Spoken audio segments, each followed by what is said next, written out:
आप ही की तरह कल लेबनान के लोग अपने कारोबारी सिलसिले में, अपनी नौकरी के सिलसिले में घरों से निकले। दिन के 3:30 बजे थे। लोग बाजारों में थे, लोग ऑफिसों में थे।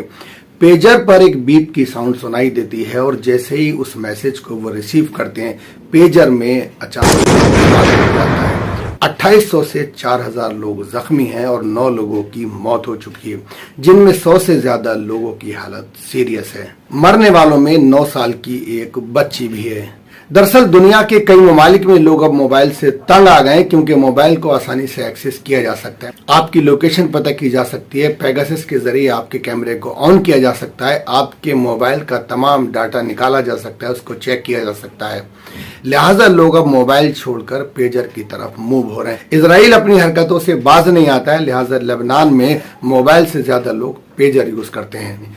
पेजर में ये सब करना मुमकिन नहीं है, लिहाजा लोग मोबाइल से ज्यादा वहां पर पेजर का इस्तेमाल करते हैं। हमास चीफ इस्माइल हानिया की मौत भी इसी वजह से हुई। उनकी लोकेशन को पता लगाया गया और उसी लोकेशन पर जाकर धमाका किया गया, जिससे उनकी मौत हो गई।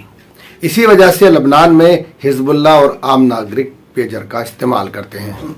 इस ताल्लुक से 2 खबरें निकलकर सामने आ रही। पहली खबर यह है कि ये पेजर ताइवान में बने। ताइवान की गोल्ड अपोलो कंपनी ने ये पेजर बनाए और AR904 सीरीज के ये पेजर थे, जिनमें ये विस्फोट हुआ। दूसरी इससे जुड़ी खबर यह है कि लेबनान के बैरूत में एक हॉस्पिटल है, हॉस्पिटल ऑफ अमेरिकन यूनिवर्सिटी। इस हॉस्पिटल के कर्मचारियों को एक मैसेज आया कि आपका पेजर 10 दिन बाद बंद हो जाएगा, लिहाजा आप इसको रिप्लेस कर लें। इस वजह से हॉस्पिटल के स्टाफ ने अपने सारे पेजर बदल लिए। ताइवान ये सफाई दे रहा है कि ये पेजर हमने नहीं बनाए, ये पेजर यूरोप की किसी कंपनी ने बनाए हैं। इसका मतलब ये है कि लेबनान में जो पेजर डिलीवर होना थे, जो पेजर जाना थे, उन पेजरों में बम प्लांट किया गया था। लोगों का ये कहना है कि इसका मतलब साफ है कि हिजबुल्लाह की टारगेट किलिंग के लिए इजराइल ने ऐसा किया है। जैसा कि आपको पता है कि इजराइल हमेशा से मासूम बच्चे और औरतों पर, सिविलियंस पर हमले करता रहता है और पिछले कई महीनों से लगातार वहां पर हालात इसी तरह के बने हुए हैं। ये हमला भी उसी कड़ी का एक हिस्सा था। इस हमले में भी हिजबुल्लाह का कोई ज्यादा नुकसान नहीं हुआ। इस हमले में भी आम नागरिक ही जख्मी हुए और उन्हीं की मौतें हुई।